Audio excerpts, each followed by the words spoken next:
And the Columbia Public Library to the Hybrid Candidate Forum. My name is David Lyle. I get the opportunity to be the moderator tonight, and we also want to thank KFRU and KOPN, two local radio stations that are broadcasting tonight's event live.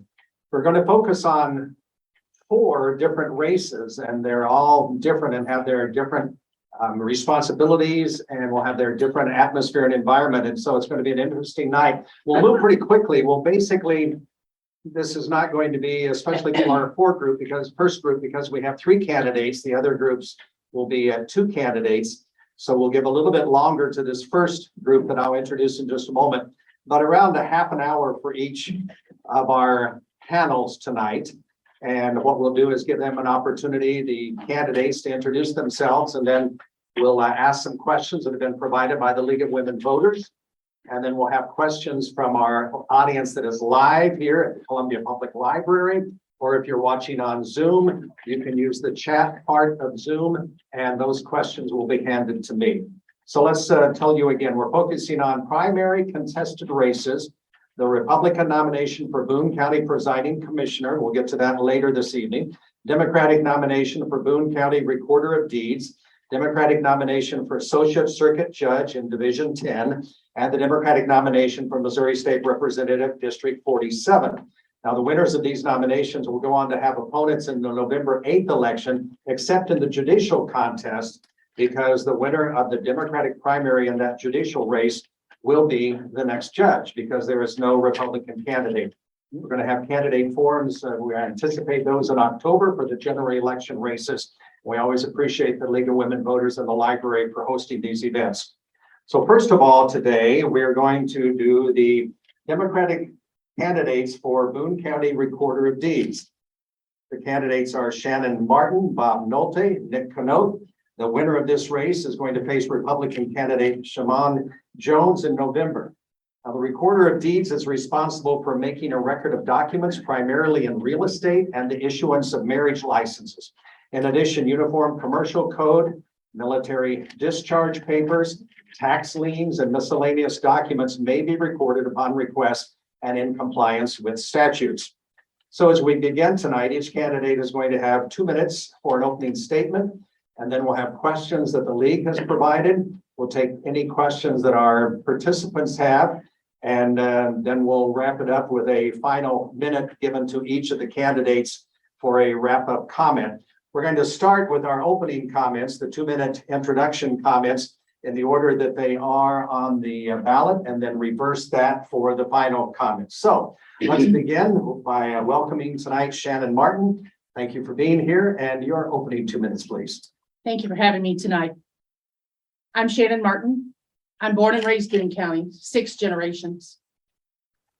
I grew up in Hallsville, graduated from high school from there, attended Columbia College here as an evening student while going to work full-time. I am the only candidate that currently works in the recorder's office. So I've spent all day there today and then to come here tonight to be with you. I've been a deputy recorder since 2018. I know what the recorder's office does. I know what's expected from the recorder's office. And I know how much pride I feel from working in the recorder's office.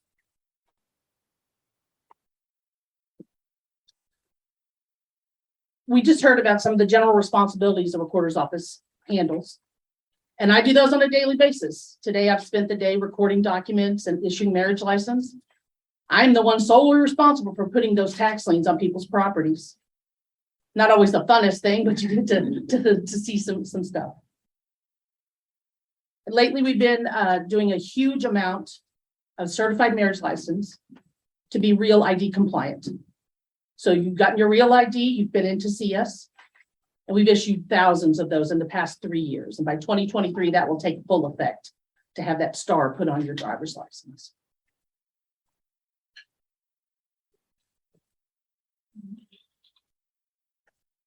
All right, thank you, Shannon Martin. Now, our next candidate for, I better turn this on, right? Sorry. Maybe I'll just leave that on. I'll be quiet while it's not, while I'm not talking. Our next candidate for Recorder of Deeds, Boone County, Bob Nolte, you may present your opening remarks. Thank you, David. And thank you to the league for hosting us tonight. I'm Bob Nolte. running to serve as your recorder of deeds. As David talked about, the recorder's office manages the documentation of real estate transactions, issues marriage licenses, all the things Shannon does on a day-to-day basis. I want to talk about Betty Johnson, who spent her 36 years as our Boone County Recorder of Deeds. She really brought the office into being a modernized office, made it a leader in the county. And recently she has endorsed me. She believes that my experience makes me qualified to lead this office, to continue the tradition of excellence that they've had as a recorder's office. I spent the last 10 years almost working at the University of Missouri. I was the director of compliance in the athletic department. So in that role, I interpreted legislation and we put in place policies and procedures to make sure we were meeting that legislation. I think those administrative skills will interact great with the recorder's office, with making sure that everything is recorded correctly. I'm very, very excited to work with the staff there. They have a great staff. And I want to be on their team and lead them into the future. Thank you, Bob Nolte. Our third candidate for this position is Nick Canote, and we'd like to hear your opening remarks. Thank you, David. Thank you to the league and the library for hosting us this evening. My name is Nick Canote. I am also a candidate running for Recorder of Deeds, the most sought after office in Boone County, to everyone's surprise, including all three of us, I'm sure. A little bit about myself personally first, so you can understand my perspective and where I've come from. I'm not originally from Boone County. I mostly was born and raised in Southern Illinois, kind of the metro east of St. Louis, those of you who know that area. Raised by a single mother as the youngest of 3 children. My childhood consisted of many of the staples of American poverty, including evictions, food insecurity, and domestic violence, to name a few. I'm incredibly fortunate to have come up through all that and be here with you all today, but I'm also very conscious of how that happened. It wasn't just through hard work, and there was certainly luck and a whole community of folks, especially teachers who believed in me along the way and supported me, even going so far as to pay for my college application fees so that I could become a first-generation college student when I came here to go to the University of Missouri. As a first-generation college student, I earned my degrees in political science and history, as well as certificates in multicultural studies and multicultural studies in American constitutional democracy. In college and since, I have spent my entire career working in and around government at all levels. That includes time in Congress, our state legislature, and most recently spending the last few years working directly with the majority of our municipalities here in Boone County and county government itself on a range of issues. I'm running for Boone County government and Recorder of Deeds office because I believe that my combination of my personal and professional experience is a perfect fit for this office. It provides a very fundamental service and that is vital to citizens regardless of whether or not they realize it. We're talking about our land, our homes often, and really at the end of the day, we're talking about our generational wealth and well-being. I am fortunate to say I'm not alone in my belief that my experience fits this position. I've received over 20 endorsements from community leaders and elected officials throughout Boone County, including our Columbia City Council persons, Andrea Wader and Matt Pitzer, as well as Columbia School Board members, Catherine Sasser and Blake Willoughby, and the mayors of Hallsville, Centralia, and Rocheport. Again, I'm Nick Canote, and I look forward to answering all the questions tonight. Thank you. Canote, thank you. Now, I want to remind you, if you have questions for these candidates, the Recorder of Deed candidates, then you can raise your hand if you have those questions written out, or the questions on your index cards. And if you're listening to us on Zoom or following us that way, use the chat to communicate and we will ask your questions. Nick, since you made a comment at the beginning of your opening statement about how this is the most coveted position in Boone County, I want to pick up on that for a second, because one of the questions that I wrote this afternoon was, I don't know of any kids who have said, when I grow up, I want to be a Recorder of Deeds. And we're going to start with Shannon on this one, then we go to Bob and Nick, and we'll alternate who gets to answer first in the succeeding questions. But for Shannon Martin, so why Recorder of Deeds? I came on board 4 years ago. And from the very beginning, I walked into the vault and was so amazed by those records and how well they've been kept for over 200 years. I want to be part of that. I want to take those records, preserve them, show them off, and let everyone come in and see that they are available. All of those records are still available for you to look at. Right there in, I mean, they're beautiful. You walk through there, they're written and they started with the one book and we've just gone all the way up. Today, we finished book number 5,649 books. We did that today. So tomorrow we'll start 5,650 and they are all available. I am so thrilled to be part of this. That's what I love. That's where I work and I just want to go to the next level with this. I want to just ask a clarification. What is a book? What do you mean by a book? A book is every individual record that is kept by the recorder's office. One document comes in, we record it, it's recorded in a book. When 200 documents fill the book, we go to the next book and continues on and on. And so they started way back in the day with book number 1. Actually not, they book started A and they went to 26 and then they're like, what do we do now? So they went to 1 and now we're up to 5,649. Thank you. Bob Nolte, kids don't say I want to be a recorder of deeds when they start out thinking about potential jobs. Why are you seeking this job? This is one of the only politically elected positions I've considered, and that's because it matches my professional experience. This is a chance for me to take those skills that I've learned over the last almost decade serving student athletes, coaches, administrators, university professionals, and transition that into serving all of Boone County. I am enthusiastic about protecting those documents and want to make sure that we have them for years and years to come. I was in the office the other day looking at something in my property. And as Shannon said, it is spectacular to be in that vault, to look through those old records, literally touching history. I was a history major in college, wanted to teach history, and just the awe that you feel in those records. I want to protect those. And I'll ask the same question for Nick Knoth. And I want to say to all of the candidates who will come up here later and to our candidates, our listeners online are asking, don't rush. Speak slowly. They want to hear what you have to say. All right. So why recorder? I am a government nerd. That is the simplest way to put it. I spent my entire career, again, both in my personal and professional life, working around government. And I have seen this office, and I just see an incredible opportunity for this office to not just continue the legacy of Betty Johnson and Nora Dietzel as she retires, but to really build on it and evolve it into what it needs to be in the 21st century, whether that's through modernizing processes, ensuring equitable access, or for the position of recorder itself to evolve and become more than just a bureaucrat or an administrator, which it is foundationally, but it can be so much more. And I think going, as we've seen in the last decade, let alone the last few years, we need more of our elected officials, and we should expect more, and we should get that. And that's why I'm running. We'll go to one of the questions. And some of these questions I think are going to be, you're going to say, well, I've already answered this, but let's we give you a chance to answer them in a different way, perhaps. And this is one of the questions from the league. Which of your qualifications do you want to emphasize for the voters? And this time we'll start with Bob Nolte. I'd like to emphasize my ability to lead a team. So I've been part of great teams working at the university, not just sports teams, but within the athletic department, within our compliance office.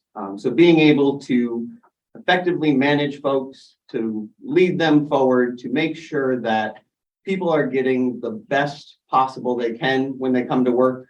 You know, something that you spend a whole lot of time doing. It may not always be enjoyable, but we can find ways to make sure that people are feeling appreciated, have ways to grow, have them transition into additional responsibilities.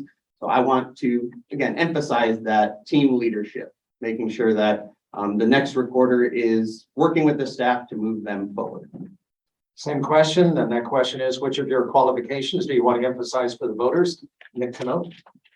My ability to build bridges and work with a very diverse community. In my previous positions, I have built partnerships and task forces across counties and across communities and within communities, ranging from groups like the NAACP to home builders, to realtors, to small businesses and nonprofits.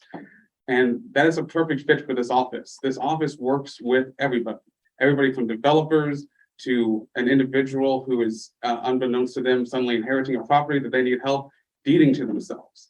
I have done this, and that is representative in my endorsements. It's not, those endorsements are not a something to brag about, but rather an example of my proven track record of working with all of these communities in our county, in which we are very diverse, over 700 square miles, almost 200,000 people. We're diverse within Columbia. We're even more diverse within this county. And I've done that, and I will continue doing it in this position. And again, I'll repeat the question. Which of your qualifications do you want to emphasize for the voters? Shannon Martin? I think it's clear that I have a 4-year head start on training. These guys are gonna have to start at the bottom and work up, and I can start where I am and build. I already have a super relationship with the team. I come here tonight with their full support. And I'll be able to step into that role with them already backing me and knowing that this is the person that they want to take over. Let's go to another question from the league, and we'll start with Nick on answering this one. What changes would you like to see in the Recorder of Deeds office? Yes, so my 2 priorities for the office, which touch on this, is to modernize processes and ensure equitable access to all of our records and services. Modern process is more straightforward. We're talking about embracing technology, whether that's by putting more services online, digitizing records, or using modern technology more in the office itself. Equitable access is my passion and a big reason I'm running. The office itself is inherently inaccessible and inequitable. It is only accessible in its downtown location, the County Government Services Building, 9 to 5 or 8 to 5 Monday through Friday. And again, we're a diverse community. We need to expand those hours, and we need to go to the people like our county clerk does, like our county collector does, to give folks the opportunity to use the services they paid for conveniently. Because again, we're a large county, and even within Columbia, we don't exactly have the best transit system to get around and for people to access the government services that they pay for, whether or not they can get to it. All right, and Shannon Martin is next on the question. What changes would you like to see in the Recorder of Deeds office? The first thing that I'd like to address is with iCounty. They wrote our software for us. I know Dave Mudd, and I've worked with him in the past. That program was written years ago, and I do believe that it just needs to be revisited to make sure we're not missing anything.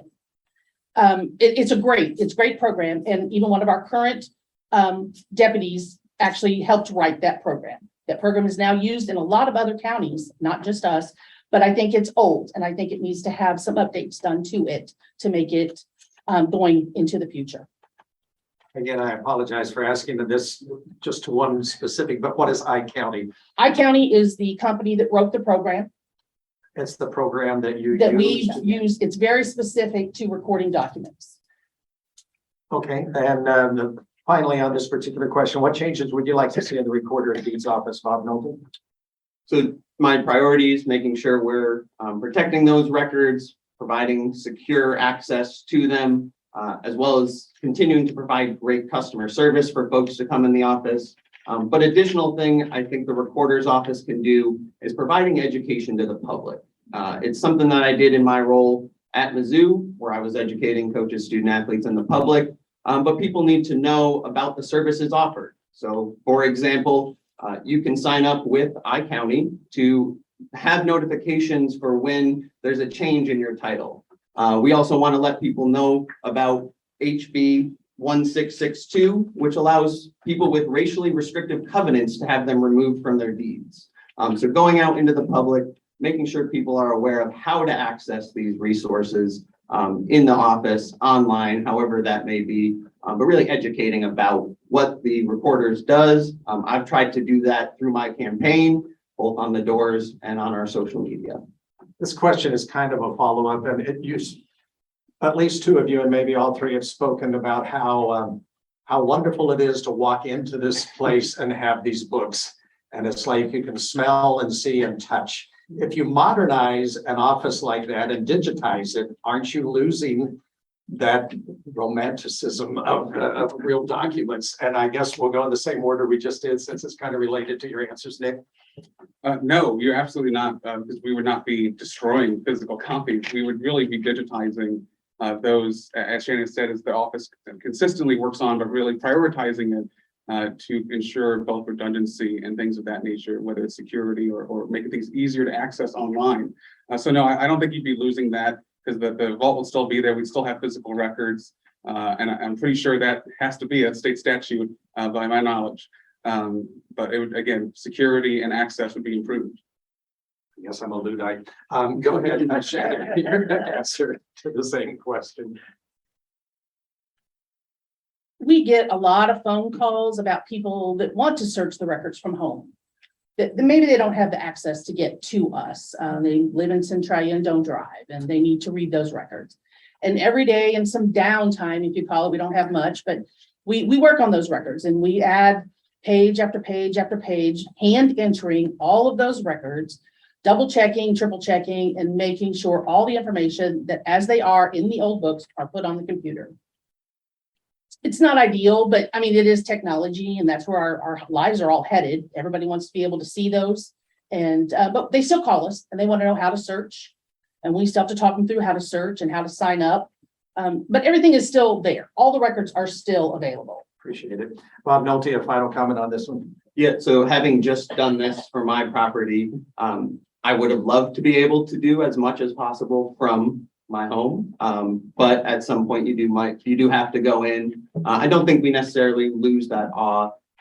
We just want to make it more efficient for getting the records that you need, whether it's historical research, whether it's trying to prove what land was owned when, making sure that those are available and accessible online. I don't think it really takes away from that in-person awe. Thank you all for humoring me. Here's a question from one of the audience members, and Shannon Martin, you're first on this. The question is written, how do people justify paying a new county employee $90,000 a year versus $14 to $16 an hour simply because the first job mentioned is elected? Both people need to learn the job. Why is there such an inequity in salary? It has to do, I think they're taking aim at the salary of a recorder of deeds.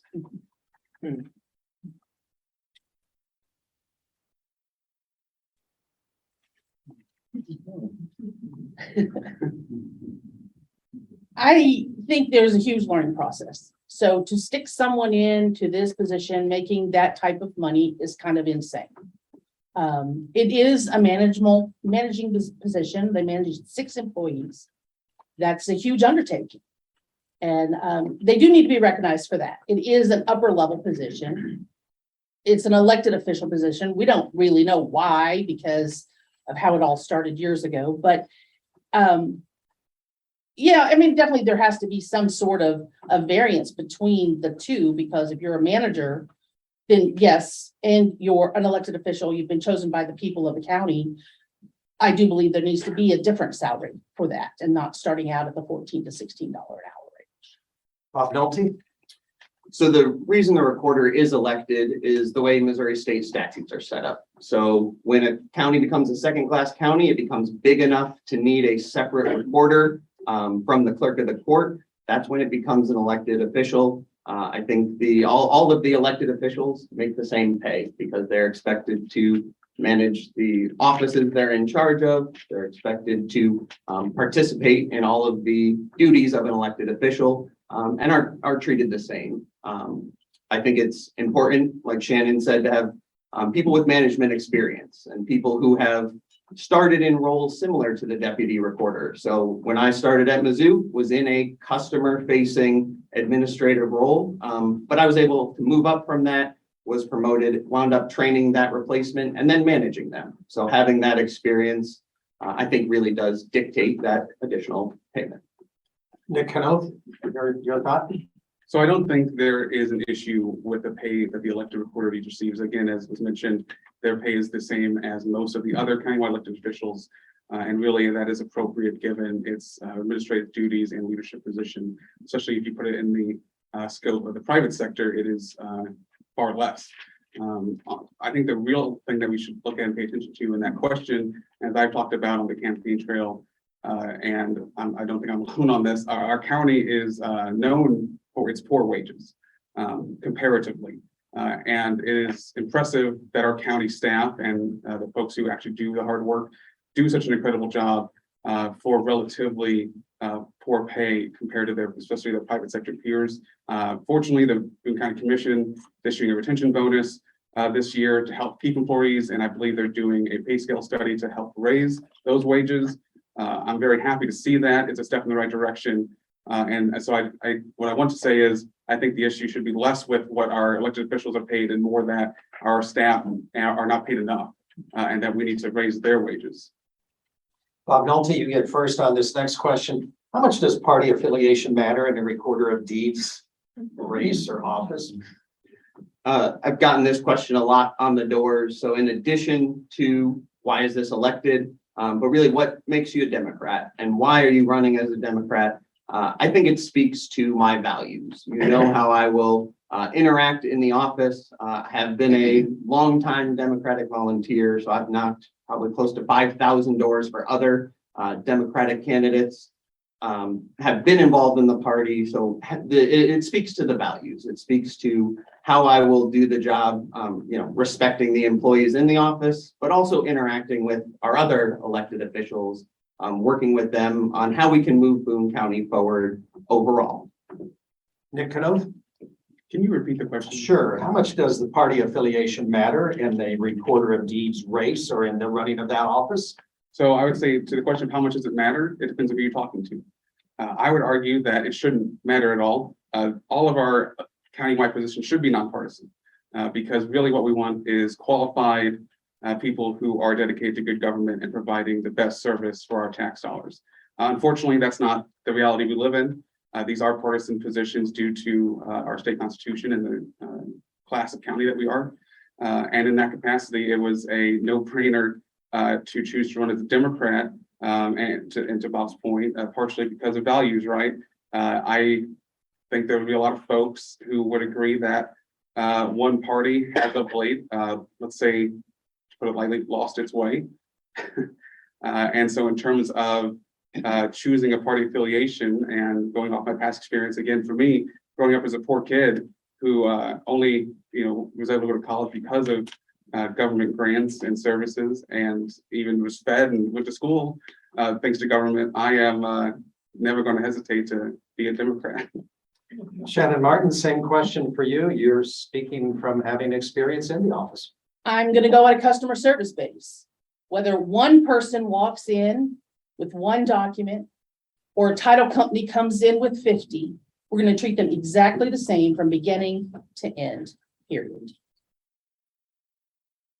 Let us go to another question then. And again, if you have any questions, our time is almost up for this particular panel that we have of 4 tonight. I would like to ask, and I'll start with Nick Canoth on this. What have you learned about voters while campaigning for this race? I think the number one thing I learned from voters is that they are, as I think a lot of folks are nowadays, increasingly overwhelmed by our politics. And I'll also add as a kind of a tangent that many are unaware or were and are becoming increasingly aware that there is an election coming up August 2nd. There are 3 people running for recorder of deeds, and it is a position that you vote for. And the reason we haven't had to think about that, which is a good thing for the most part, is that it hasn't truly been an open and competitive office in 50 years. Because Betty Johnson's tenure was very long in there, followed by Nora Dietzel. And so we just haven't had to worry about that, which again is a good thing. But I'd say again, people are stressed. That's what I've learned from voters, and what they're looking for are safe bets, sane people who have the proper experience and are going to do both a good job and be conscious of the diversity in our community, let alone our very large county. Shannon Martin, the same question to you. What have you learned about voters? I have learned that people are looking for kindness and being nice. And I know politics don't really go that route, but if you can take an extra mile and you can talk to someone and you can smile at them and you can kind of understand what they're going through, spend a couple of minutes with them, that's what people want these days. They don't want the negativity that comes out of this race. They want someone who can pump them up and be positive and shake their hands and walk their walk with them. And that's what I think people want in this day and age. Bob Nolte, it's your turn. What have you learned about the voters while campaigning? I'll echo both parts. They want kindness. They want to not have to worry about whether their deed is going to be stolen by somebody, whether there's going to be an issue. They want to trust that the recorder, even though they don't think about it all the time, is always there working for them. They want to know that they're being protected, and they want great customer service when they come into the office, because that's usually a really important time in their life, whether they're getting married or there's a death in the family and they need something to go to probate. So making sure that they're being provided those services. They don't want to have to think about it the way that we three have had to think about why we want to do this position. Shannon Martin will be first on this one. What would you tell those that are in the recorder's office now, the workers that are in that office now, to expect if you're elected? They can expect that I am going to show up for Boone County. I will be present in the office. I will take care of them. I know them. I've worked with all of them. We have one who's been there 35 years. The next 10, 8, 2 at 4, 1 at 8. We have longevity, and that takes working together as a team, not putting myself above them, but working beside them. And when times get busy, I'm going to be right there at that counter doing the same job that I do currently. I'm going to take care of them. Same question. What would you tell those in the recorder's office working there now to expect if you're elected, Bob Nolte? Similar to Shannon, I'm going to be standing shoulder to shoulder with them, making sure the work is being done, showing up every single day and working hard like I've done the last almost decade at Mizzou. We're going to work together to find ways to improve. I'm going to listen. I'm going to make sure that their ideas are being heard and that they're being advocated for. We've talked about pay inequality. We need to, pay them more. I'm going to be the one that's going to advocate for increases. I'm going to be the one that's standing there again, shoulder to shoulder with them at the beginning, learning the work, eventually pitching in where I can and making sure that that office is run as efficiently and effectively as possible. Nick Knoth, your answer to the question. Yeah, I'll echo what my two compatriots have said. I'm going to support them. At the end of the day, in every single office, it's the staff who is doing the most thankless work in our county as in any level of government. And as somebody who's spent their career in government, I am very well aware of that. They are the experts, and I'm going to support them, ensure they have their resources, the staffing and the pay and everything of that nature. And also to congratulate them on having done a tremendous job in Boone County and as one of the best recorded deeds offices in this state. But I'm also going to challenge them that there is room for improvement. And that is not an attack. That is not a negative thing. Betty Johnson served for about 40 years. If I'm elected and I serve for 50 years and some young man or woman comes after me and says, we can do better, I will be happy to hear that, because we should always be continuously improving our services and what government does on behalf of the taxpayers. And so I will challenge our staff and myself included in that as a member of the team to say, okay, what can we do better, based on your experience. We're going to go to the closing comments now. And again, these are three candidates. Democratic side, they will have a Republican who is not engaged in a primary, but the winner of the primary election early August from this group of three will represent the Democrats on the ballot for recorder of deeds for Boone County. So closing comments, those are a minute each. If you choose to take that, and we'll reverse the order from what we did in the opening comments. This would be reverse order as the names appear for this race on the ballot. So Nick Knoth, your closing remarks. So again, I have spent my career working in government. I've seen the best of it, and I've certainly seen the worst of it. I've been a recipient in times of need and in good times of government services. I am running on the combination of my extensive government experience, and on top of that, I'm a licensed realtor and notary, which for an office that 90% of its dealings are around real estate transactions is particularly relevant. I am not asking anyone to take my word for it. Again, I have received 24 endorsements from local community leaders and elected officials, the mayors of towns outside of Columbia, to our city council persons and school board members. And that is, again, proof, in my opinion, of my track record of actually getting things done, of bringing people together and solving problems and ensuring good government service. That is what I'm bringing to the table. I want to push this office into its next chapter to evolve and to become what I think and believe the city of Boone County needed to be. Thank you, Nick Knoth. And now Bob Nolte, your closing remarks. I want to reiterate my excitement for working with the great staff that we have in the recorder's office. I want to help them, make them better, have them make me better, and really work towards a increase in the ability that the recorder's office has to provide that great service that is expected by Boone County citizens. I'm thoroughly prepared to win this race in November, and then prepared as well to serve as recorder if elected. I want to make sure that citizens trust their recorder. They know that their documents are being protected, and they know that if there is an issue, the recorder and the staff are going to work really hard to help them out to make sure it gets solved. Again, I'm Bob Nolte. Thank you all for your time tonight. Shannon Martin, your closing remarks, please. I just want to add a few more numbers. In 2021, during the height of the pandemic, the recorder's office recorded 36,000 documents. No additional staff, no backlog. Every document that was brought into that office by walk-in, by electronic record, or by mail was processed that very same day. That's how outstanding we are. And I have been a part of that, and I will continue to be a part of that service that we provide to Boone County. About it, let's thank our Democratic candidates for Boone County Recorder of Deeds.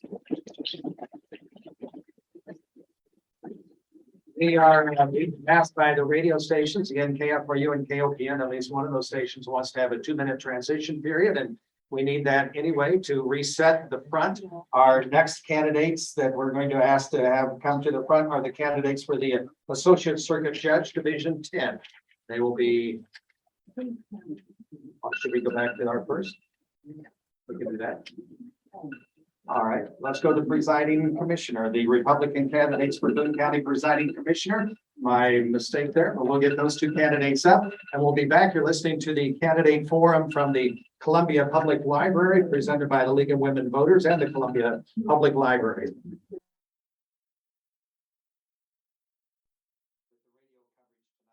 Did you two just meet? How about that? We need more candidate forms for the August primaries, don't we?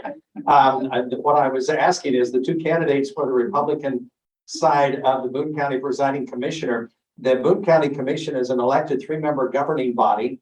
It has a District 1 or a Southern Commissioner, a District 2 Northern Commissioner, and a Presiding Commissioner. The commission establishes county policy, approves and adopts the annual budget for all county operations, approves actual expenditures for each department, supervises the operations of public works, planning and zoning, building codes, human resources, purchasing, information technologies, and facilities and grounds maintenance. They also ensure county-wide compliance with numerous statutory requirements and act as liaisons with county boards, commissions, and other governmental entities. Why would anybody have time to do all of that? The Republican candidates are Connie Leopard and James Pounds. The winner of this contest will have a Democratic candidate to go against in November. That's Kip Kendrick. Each candidate's going to have a 2-minute opening statement followed by some of the questions. If you were listening a while ago, it's the same routine that we did through the Recorder of Deeds. And the League of Women Voters that provided some questions. We'll also have some questions from the in-person audience and Zoom questions. For our in-person audience, there are note cards on the chairs. If you have already used those or need new ones, let us know and the league will get those to you. So after we have the opening comments of 2 minutes each, up to 2 minutes, then each candidate will be given 1 minute to answer each question. And then there'll be a 1 minute closing statement time. Candidates will give their opening statements in ballot order, and then we'll reverse that for the closing statement. So Connie Leopard, welcome. And we'd like to hear your opening remarks. Thank you very much. Thank you to the league for inviting us here this evening. And thank you, David, for being our moderator. I am a woman in construction, a small business owner of 40+ years here in Boone County, and a committed volunteer to multiple local, regional, and national nonprofit boards with executive leadership experience. So as to why you would want to do this job, I'm already doing a lot of work. So I appreciate the fact that our commission is committed to this community and to this county. I appreciate the fact that our citizens are engaged and want to know what the commission is doing. As a volunteer on the NAWIC National Board, I served as the National President of the National Association of Women in Construction, where I currently serve as their national parliamentarian. I received years of training in the legal and fiduciary responsibilities for boards and commissions, as well as strategic planning and organizational management. That is all training and experience that will serve you well. I've served since 2019 on the Boone County Children's Services Board, which is a commission appointed position within the county. So I'm already plugged into county business there and serving you very, very well. As a woman in construction with my experience in interpreting plans and specifications, as well as contract document specialist, those are all transferable skills that will serve you very well in planning and zoning and infrastructure, roads and bridges. So thank you for asking questions this evening. I look forward to answering them. Thank you. James Pounds, your opening remarks, please. Good evening. Thanks to the League of Women Voters in the library for having us. And I only have one slight criticism of, we want to have a nonpartisan, all these county offices are nonpartisan. Why don't we invite all the candidates to go and participate in these debates instead of going and just having the Republicans or the Democrats? I mean, what's the issue with that? Why can't we do that? But on to the reason why I'm wanting to run for county commissioner is because I think the county commission has the greatest control over controlling the cost of building in Boone County. It has the greatest control over our taxation. It has the greatest control over our scope and detail of property. And that is the reason why I want to serve on the county commission. I think that it's been poorly managed over the years, and I think we need to see a change. And I'd like to have somebody there on the county commission that understands what affordable housing is and why we don't have any in Boone County. And my reason for that is because the county commission, they absorb, they adopt, they comply with every building code, every code that comes out. And the building codes in this country are wrote on the East Coast. And that works great for the East Coast, but we're not the East Coast. And the reason why we need to go and change some of this stuff is that it's costing us. It costs us a bunch of money. It costs, when you add scope and detail to a project, you add cost to it. And that's part of the problem. That's why we're in the shape that we're in Boone County. And that's why, and it affects the poor and the elderly worse because their taxes go up. It costs more money. You can finish your thought.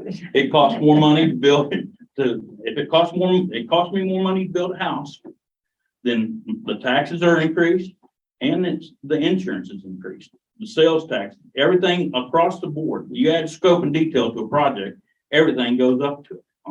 And that I don't think we've had anybody on the county commission for decades that have any understanding of what they have done to Boone County and why it has become so expensive to build in Boone County and why there is no affordable housing in Boone County.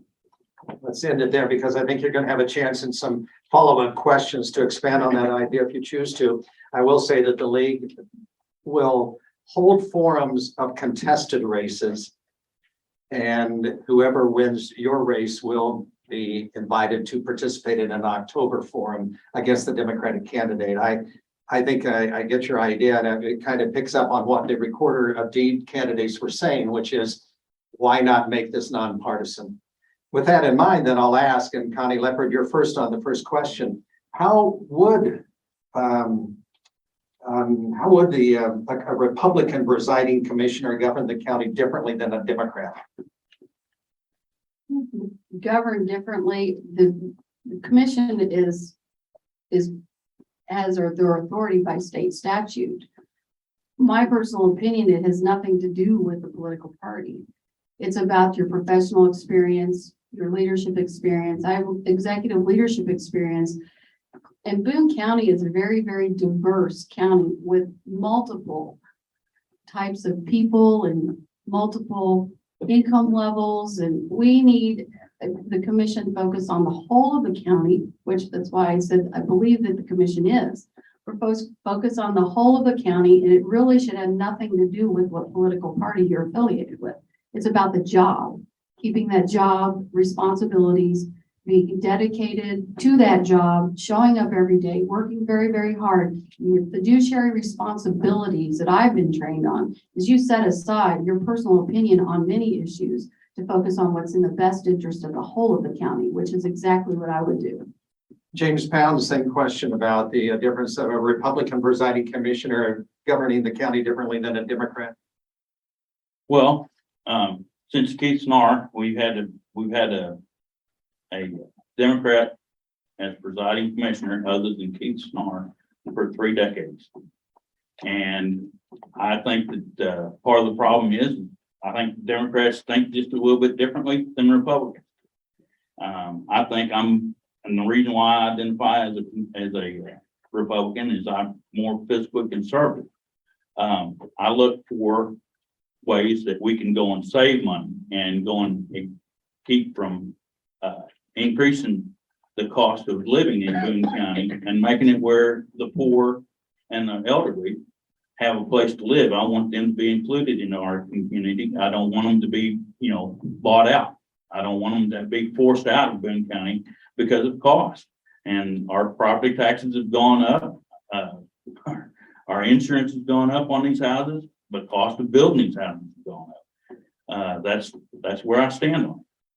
James Pound, you'll be first to answer this question, and I think it's going to follow up very nicely with what you've already presented to us this evening, but I want to give you this question from the league. What is the greatest challenge facing the Boone County Commission, and what action do you propose for meeting that challenge? Perhaps you've presented what you think is a major challenge. It has to do with cost of living and houses. Well, I mean, I agree. And just like today, I paid $5.09 a gallon for diesel for my pickup and, run my equipment. And, it's got to the point now, I'm hoping that I've been preaching this for quite some time, but now I'm hoping that now I'll be listened to, that we need to go and control government and make it where they don't look at every opportunity to raise our taxes and increase our cost of living in Boone County. I'm a strong opponent of that. My grandmother and my grandfather, they had trouble, paying their property taxes and things like that. And, insurance has increased, property taxes increased, sales taxes have increased, and the root of all that is government. And as presiding commissioner, I think I would have the greatest effect as being able to control that and maybe even reduce it. Maybe, of course, I'm just one person on a board of 3, but I would strongly be an advocate for doing that. I want to follow up real quickly, if I may, and I'll give Connie Leopard the same opportunity should she choose to take it. But so what to bring in the less or to reduce cost, are you seeing that you could still provide the same services, or would things be cut? Well, to start with, I served on the Boone County Building Code Commission for several years, several different terms. And at every turn, I was voted down. I tried to control costs on that, and I finally just, when it came time to renew my membership on that board, I just let it go, and they assigned David Weber to that position. And, me and David have a completely different view on how to operate codes and stuff like that. And, that's where it starts. It starts, when you go and add rules and regulations, you increase rules and regulations to the point where, and add a bunch of costs and scope and detail to these projects, be it building a house, building a road, building a commercial building, building a Wendy's, whatever it is. When you add scope and detail, that's what it costs. It just adds cost.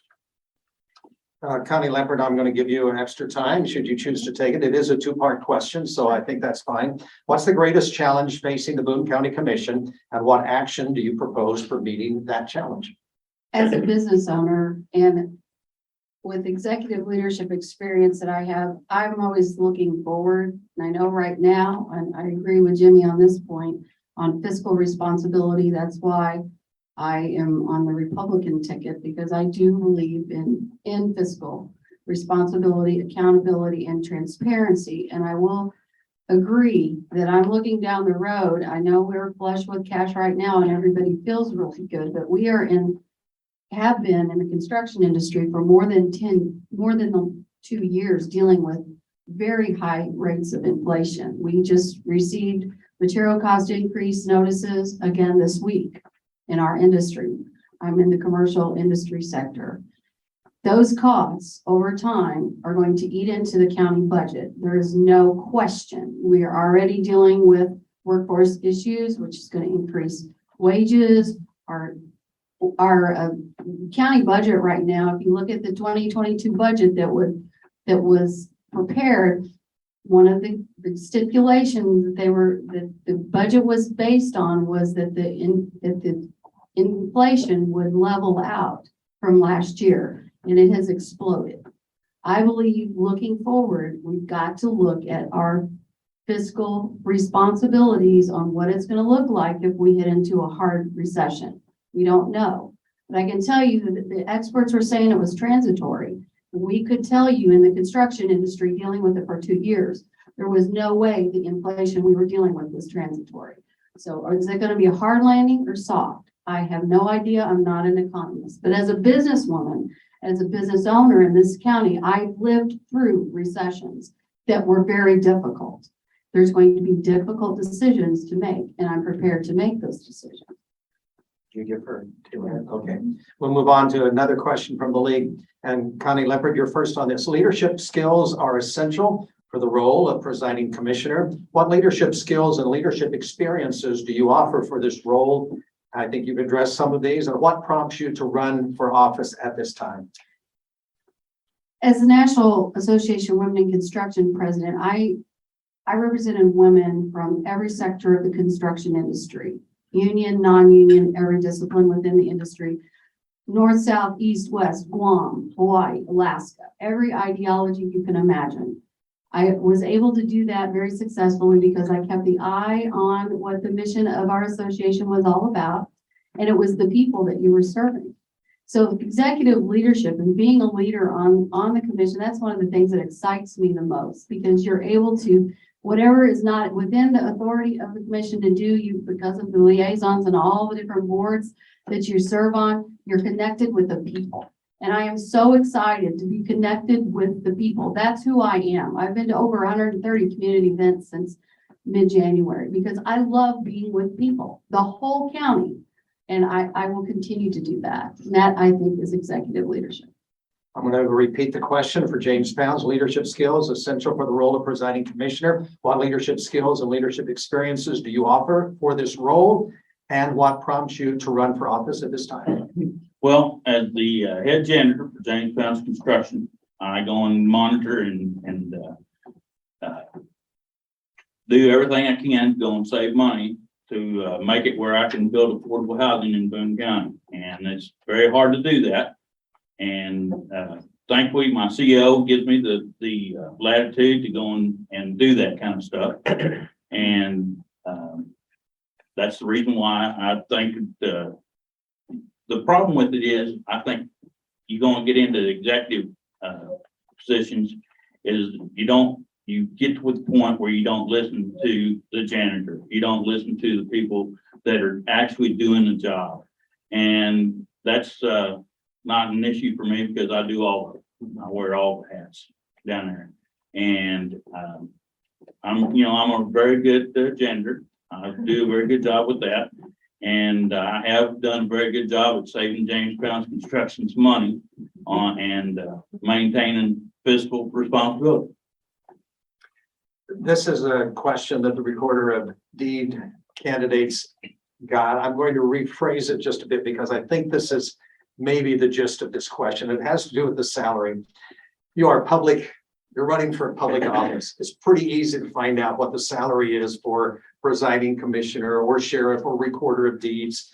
So the question as it was posed earlier was, how do you justify paying someone who is freshly employed, as in your case, presiding commissioner, the salary that you would get, when you are newbies on the job and others who have been working for the county and other positions are maybe making $14 to $16 an hour. James Pounds, it's a question about the salaries that are paid to county. Hogan. Could you go and repeat the opening line about the job description for presiding commissioner? It's quite a little bit, and and you have to put up with a lot of stuff, and there's a lot of people that you have to deal with. You know, and honestly, my position on that is if you got a complaint about what the county commissioner makes, then maybe you should run for office and see exactly how much fun it is to go and actually do that job. It's you know, I've known several of them, and they don't go and speak very favorably of it. And if anything, they probably feel that they're underpaid. So that's how I feel about it. Thank you. Connie Leopard, same question. As a small business owner, that is on call almost 24/7, that's the way I look at the commission office, the commissioners. I believe being plugged into the county. As you mentioned, all of the duties of that office and what the commissioners have to do and should be doing, being engaged with the folks and being out among the whole entire county, that's a big job. And you should be engaged every single day with your constituents and on call, which that's why I have my phone number on my campaign materials, because I am that kind of a person that I would be working 40 plus, 50 plus, 60 hours, which I'm used to, so.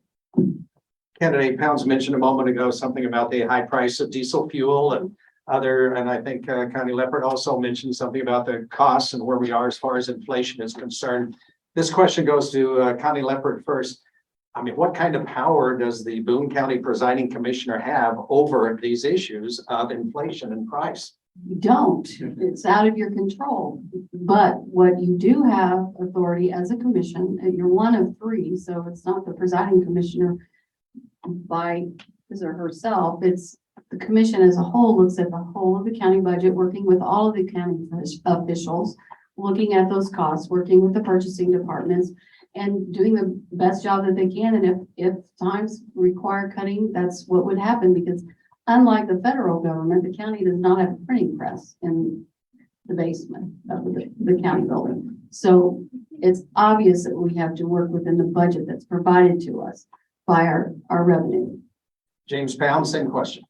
Well, I mean, I kind of explained it very well. I mean, you want somebody on the county commission that is going to be looking at these budgets and, you know, asking these different department heads, hey, is there anything in your department that we can save money on?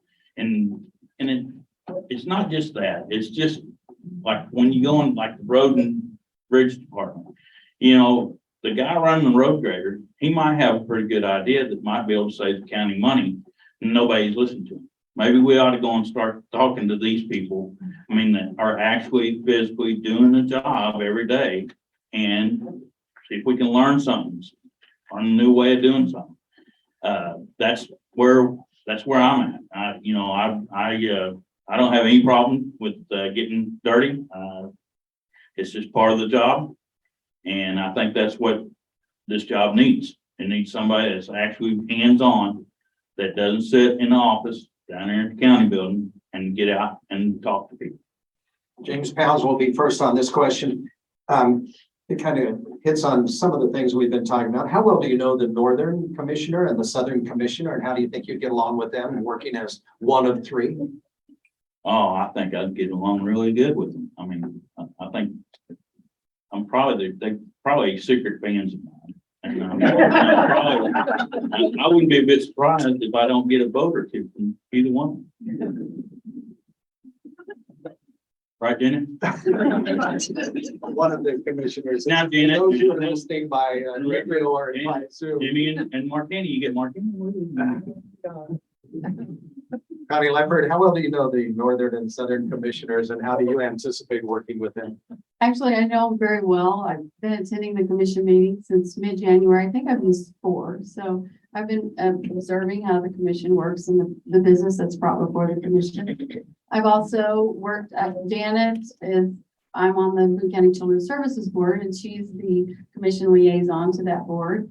And we've had numbers of conversations on multiple things over the years. So Justin, I'm getting to know, I haven't known him for very long, but I know them all very well and we'll get along just fine.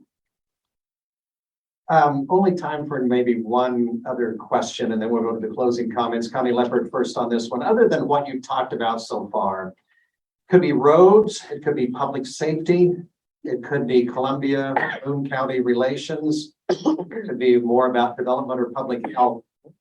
Prioritize one or two of those in a short answer and tell us, just pick one of those topics and address it as far as where that would fit into your priorities as a presiding commissioner. I picked public safety is a big issue, and it falls into workforce because 911 center is down folks right now. And sometimes that's not just money. Sometimes there's shift work that are involved. So there's barriers to folks applying and being able to be hired in the position because of childcare issues. There's a lot of peripheral things that could be a barrier for folks to work in some of those jobs, but I would public safety and also infrastructure. I believe it's really big. Broadband expansion across the county is huge. It just was something that came up during the pandemic that was an issue for kids being able to log in on computers for classes, and that became a really big issue for the county. James Pounds, other than what you've already addressed as main concerns and what your priorities are, choose one or two of these: roads, public safety, Columbia, Boone County relations, development, or public health. That's a priority for you as presiding commissioner. Building codes and develop.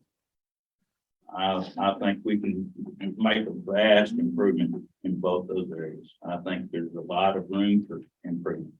And that's where those would be my two. They'll be my little pets. I'll have one under each arm. We have time now for closing statements, and we're going to go in the reverse order as we did at the opening statements. So James Pounds, your closing remarks.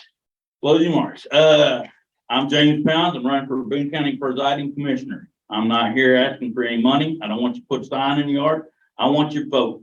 I need your vote. If you're going to give me your vote, you want to go and make some changes in Boone County, you think that the taxes are too high, and the cost of living in Boone County is too high, I would appreciate your vote. James Pounds, Construction. Connie Leopard, your closing remarks.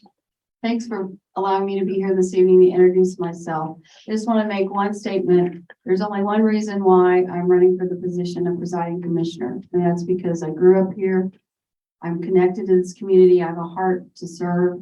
And the only reason I'm doing it is because of folks in this room and all of Boone County. I want to see you serve very, very well. I have the skills, the expertise, and I have the work hard ethic to be there every single day plus to serve the citizens of the county. I ask for your vote, Connie Leopard, presiding commissioner of Boone County. Thank you very much. Let us show our appreciation for both candidates.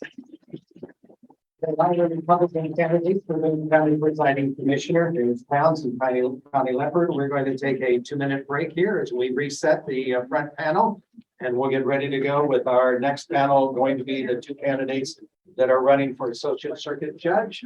You're listening to the Candidate Forum live from the Columbia Public Library. Days away from the primary election, which will be in early August, less than a month away. And so we are appreciative of the candidates who are spending some of their evening with us tonight, and everybody who is participating here in the room here at the library, and also by Zoom, and also by listening on KFRU and KOPN. Thank you for taking an interest in these races. We are doing contested races that are going to involve candidates that are directly related to Boone County. You'll have a ballot that will have a lot to choose on it, because this is a ballot where you will also doing a primary for U.S. Senate and also for House. And so it's going to be an interesting ballot. It should draw, I looked at the numbers from the county clerk's website. It could be up to 40% possibly voting in an August primary with this kind of a ballot. If it had a ballot that didn't have some of these national races on it, we're looking at 10 to 10%, but there'll be a lot of voters on this. And one of the issues that they'll be voting on is going to be for the Associate Circuit Judge Division 10. These are the Democratic candidates for that position, Angela Peterson and Kayla Jackson Williams. The winner of this race will be the judge. There is no Republican candidate on the ballot in November, and I think these candidates, either one would receive at least one vote on November's ballot to be that person. Their names will show up there, but it'll be unopposed. Qualifications for Associate Circuit Judge. The candidate must be 25 years old, licensed to practice law in Missouri, a qualified voter, and a resident of the county of the circuit. Each Associate Circuit Judge may hear and determine certain cases or classes of cases specified by law. All criminal misdemeanors and infractions are heard and decided by the Associate Circuit Judge. In felony criminal cases, the Associate Circuit Judge conducts a preliminary hearing to determine whether there is probable cause to find that a felony has been committed and that the defendant committed it. If probable cause is found, the defendant is bound over for trial in the circuit court. Associate Circuit Judges also may hear all civil cases, and they serve a term of 4 years. The 13th Judicial Court encompasses Boone and Callaway counties. There are 4 circuit judges and 6 associate circuit judges. Our candidates tonight are in the Division 10 of the 13th Court. We're going to again welcome our candidates and give them each 2-minute opening statement time, and then we'll go through the questions. If there are questions that the audience here in the library room have, then make sure that you catch the attention of a league member and they will bring the questions to me. If you're listening on Zoom and you would like to use the chat for a question, do so, and those questions will come to me also. So we'll go in the order that they are on the ballot. And so that means Angela Peterson, welcome. You may present your opening remarks. Thank you. I am Angela Peterson. I am a candidate for Associate Circuit Judge, Division 10. I am originally from St. Louis. I came to Columbia in 1991 to attend the University of Missouri-Columbia. I graduated from Mizzou in 1994 with a Bachelor of Science in Accountancy. I graduated in 1996 with a Master of Accountancy. I graduated in 1999 with a Juris Doctor. I passed the bar also in 1999. I began practicing law in 2000 at Mid-Missouri Legal Services, and that's where I spent the bulk of my career. For the last 12 years, from 2010 until 2022, I was litigation director, so second in command at Mid-Missouri Legal Services. I now work at Columbia Family Law Group. I am in court on a regular basis. I was in court just today on an adoption case, which is actually one of the happier cases that I get to go to court on. I am asking for your vote on August 2nd because I have 22 years of experience as a litigator in this community. Thank you to the League of Women Voters for hosting this forum, and thank you all for your attention. Angela Peterson, thank you. Now, Kayla Jackson Williams, welcome. Thank you for being here. We'd like to hear your opening remarks. Good evening, and I'd like to thank the League of Women Voters as well. I heard you earlier say, make sure that we speak slowly and clearly. And already I feel like I'm not following directions, so I'm going to try to slow it down a little bit. So my name is Kayla Jackson Williams. I too am from St. Louis, and I have been in Columbia for almost 10 years now. It's my daughter and I, and we absolutely love it here. It's the only home that she's known, and it's the only home that I intend for her to know. I started my career out as a family law attorney before I transitioned to the public defender's office, where I practiced in every court room in this county. I also took conflict cases out of Callaway County occasionally, and occasionally I would also appear in Randolph County for other matters.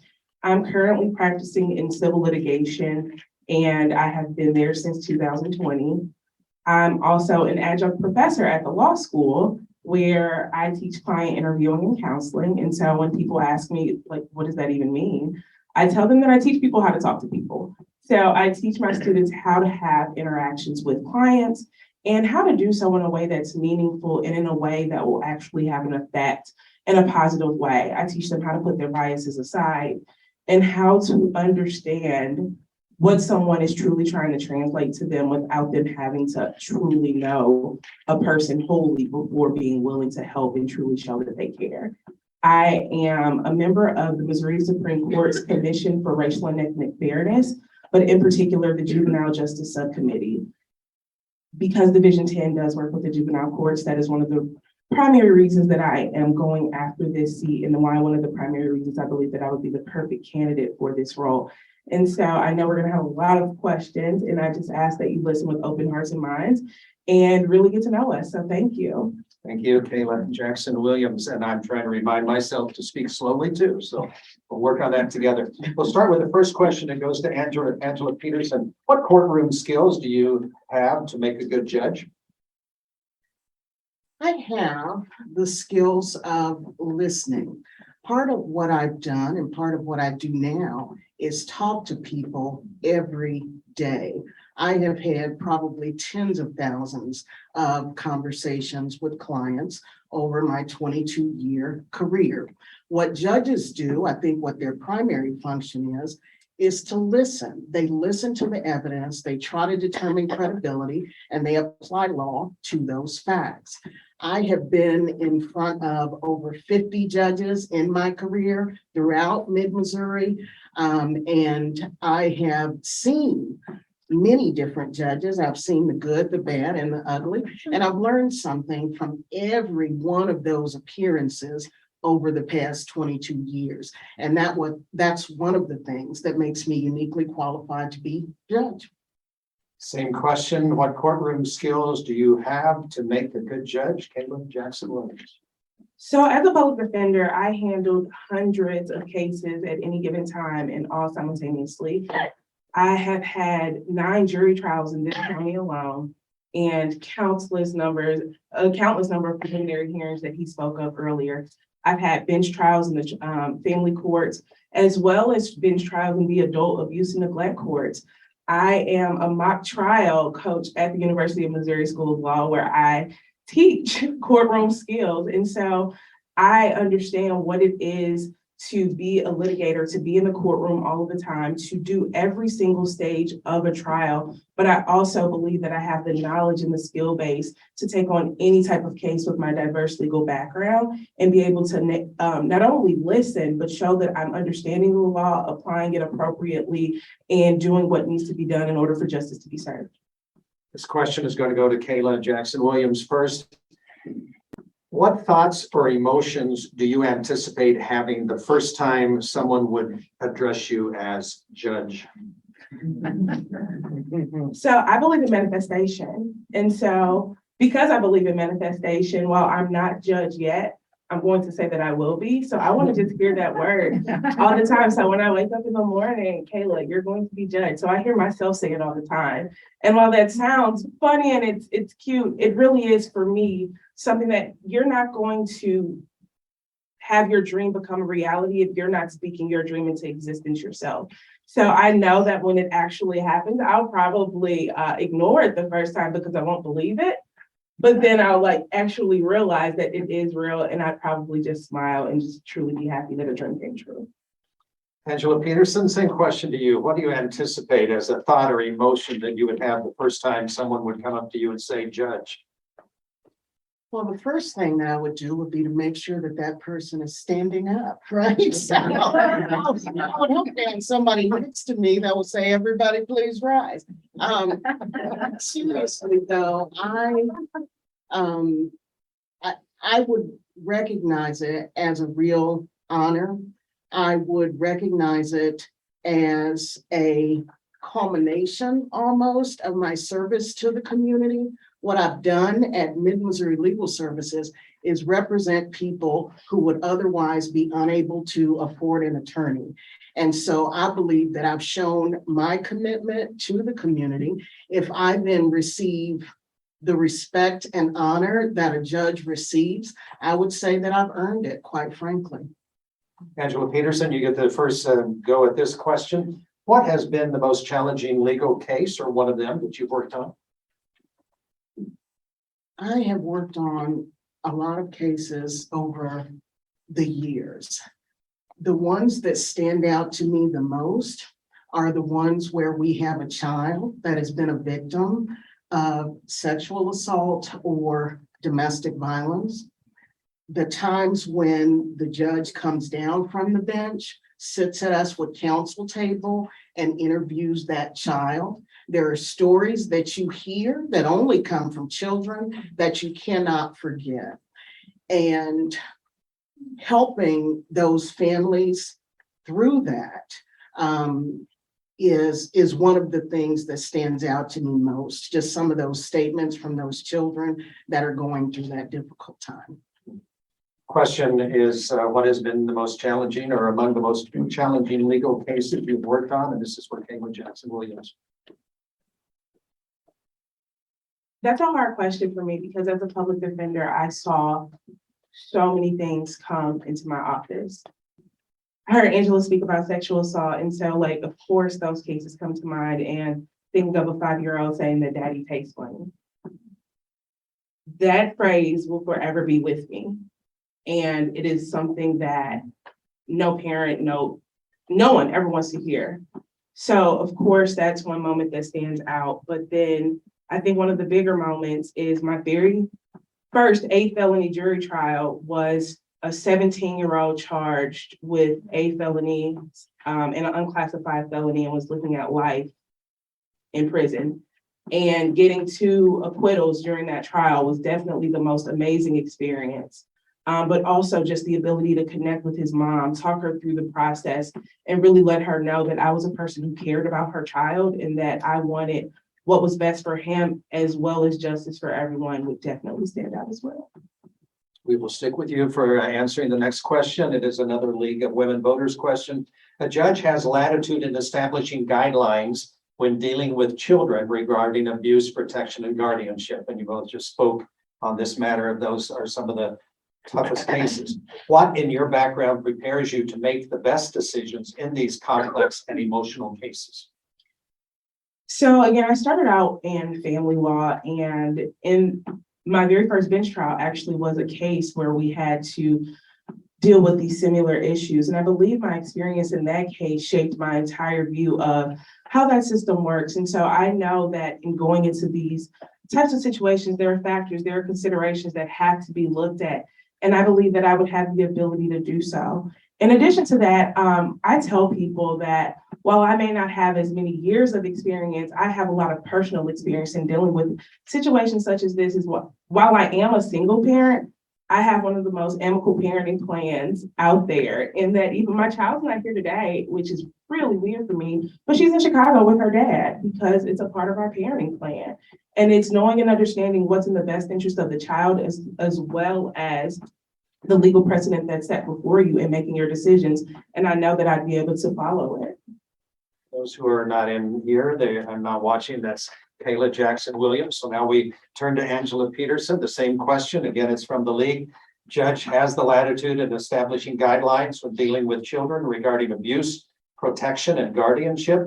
What in your background prepares you to make the best decisions in these complex and emotional cases?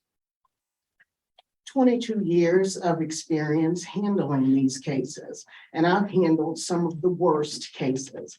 I have had bench trials that have lasted over a number of days because they are so complex. I have had bench trials that have involved multiple attorneys, multiple experts. And so I have also been on the receiving end of a lot of judgments. When a judge issues a decision, I'm the one that has to go back and explain that decision to my client. Because I've been practicing law in this area for so long, I've been around long enough to see my clients out in the community, to have their children come back to talk to me later as adults.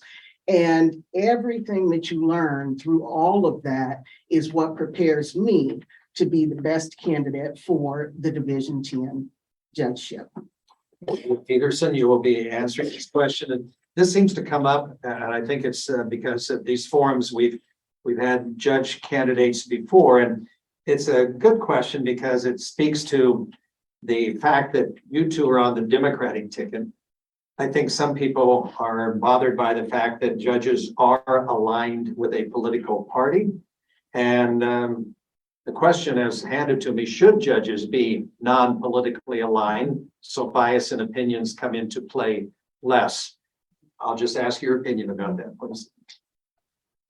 As a judicial candidate, I do not intend to express an opinion on that. What I will say that I have seen that it can be confusing to people as I'm out and I'm talking to the community. They want me to express an opinion.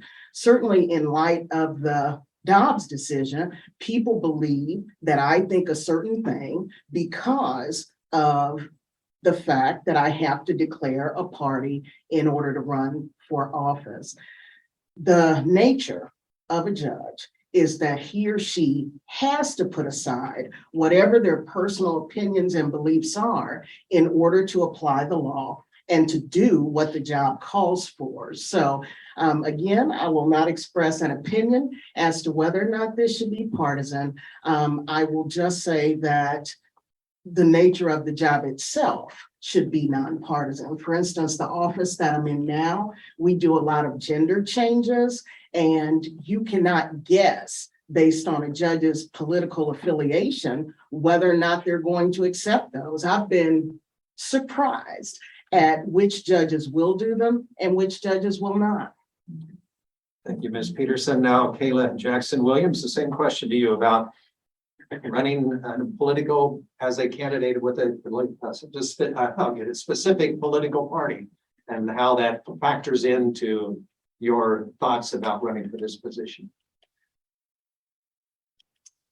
I too will not offer an opinion on that. Just because of I mean, honestly, as a judicial candidate, we can't speak to certain things. And unfortunately, that is one of those questions that we just can't speak to. However, I will agree with Ms. Peterson in that as a judge, you are nonpartisan, which is why we're not allowed to have opinions about certain things. And so while we are required to be on a political ticket in order to be elected, that does not change our ultimate opinions when it comes to deciding a case. And that's because cases are decided on case law, precedent that's set before you, statutes, and a number of other things that we have to abide by. And so as a candidate, I will say that my personal beliefs should not be a factor in whether or not I'm going to follow the law to the T, whether or not I'm going to listen, care, show genuine interest in everyone who is coming before me,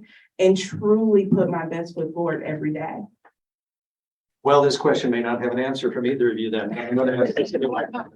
This is from one of our participants here in the library. Can you explain how the courts need to better address and respond to individuals with behavioral health issues who are involved in the justice system? I don't know whether that seems to me that's broad enough, and you might, as a judge, be handling that. And we go to Kayla Jackson-Williams first. I'm going to skirt the question a little bit, and I'm going to say that in Boone County, we have a number of treatment courts and a number of programs that address the issues of drug dependency, alcohol dependency, mental health issues. And I believe that these programs can broaden their horizons and have more flex to them to a sense. And when I say that, I'm thinking specifically of Callaway County, because in 2017, Callaway County developed a family treatment court. And so for Callaway County, what this meant was that they now have a family treatment court for their family court. So if parents come in with substance abuse issues or behavioral mental health issues, they now have access to these same treatment services that you would have access to with the drug courts or the treatment courts, but without the criminal component being necessary.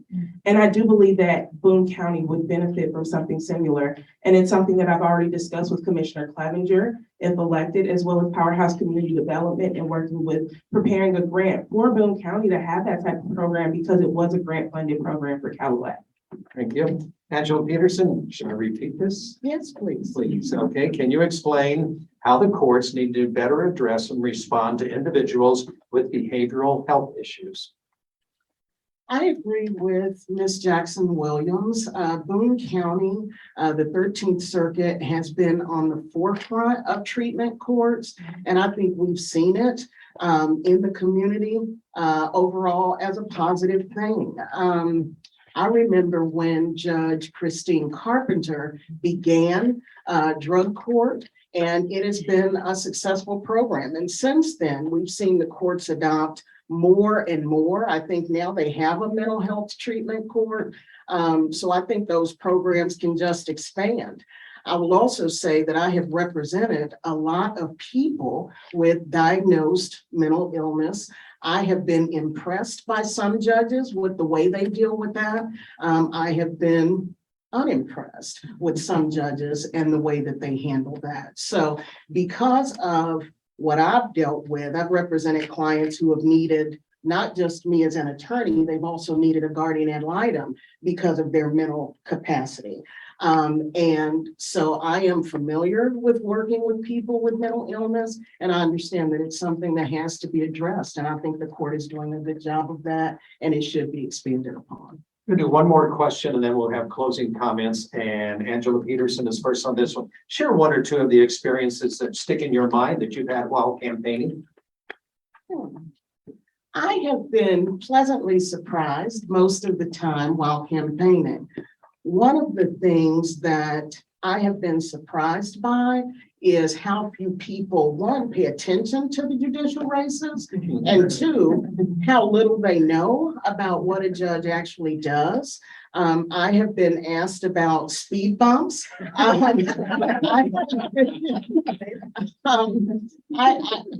I have been somewhat disappointed, I guess. But it's also been an awakening for me, because a lot of times I am in this community of lawyers and we all care a whole lot about what's going on in the court. And so for me to be one of the people that gets to educate the community on that is a positive thing. And I hope, certainly in light of all the questions that I've had, in light of the Dobbs decision, I hope that that's putting it more on the forefront, that we have some choice in how decisions get made. And that starts with. I've had so many great experiences. I love people. I love to talk to people, which is probably why I teach a class about talking. And I've had so many positive interactions with door knocking and canvassing and just really allowing people to get to know me. One of the experiences that sticks out the most is I have a tenacious 5-year-old daughter, and she loves to door knock with me until her feet get too tired.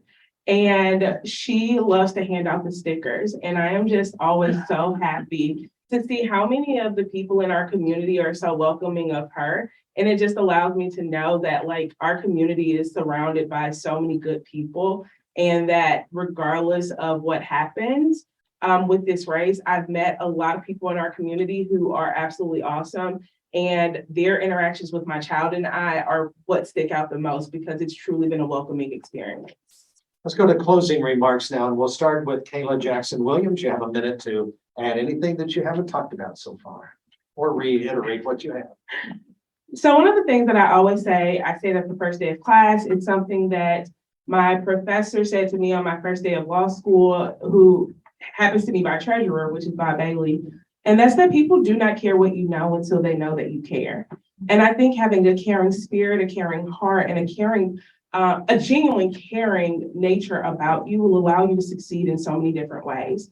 And I truly do care about our community. I care about the people who I represent on a daily basis. Again, I've had experience in family, civil, and criminal law.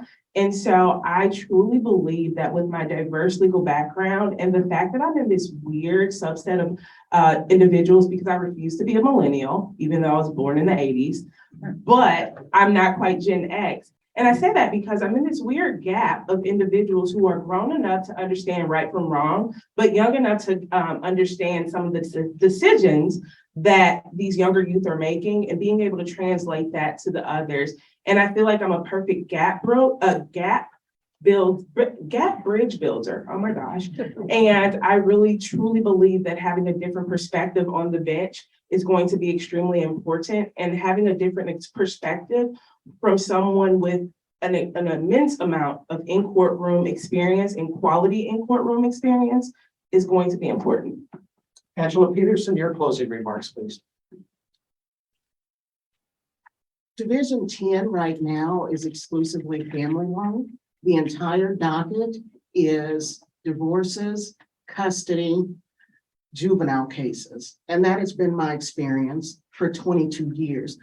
And I want to speak specifically on that. I'm not talking to you in generalities and just saying, well, I've got a lot of experience without telling you exactly what that means. I'm being specific for a reason. That's one of the things that I do with my clients that I think is important. People need clarity, and that's my clarity. The other thing I'll say is I am a single mother of 4. I am thankful tonight for my 2 babies being here, my youngest 2 children. They are all born and raised in Columbia. The oldest 3 are graduates of Hickman High School. The youngest just finished at Ridgeway Elementary. My daughter that's here tonight is an Army soldier, active duty. She's normally stationed at Fort Bragg. She is here because she's about to deploy to, I think they call it Qatar now. I say Qatar. So I'm glad that she is here. I'm thankful for her service. I have another daughter who is also in service. She is a teacher at West Middle School here in Columbia. So Dr. Maya Angelou said, when someone shows you who they are, believe them. I have shown you through my commitment to vulnerable citizens in this community, and I've done it for 22 years. I've shown it with my children now being engaged in service as well. Thank you for your time tonight. I ask for your vote on August 2nd, 2022. These are the candidates for Associate Circuit Judge, Division 10. You can apply. Next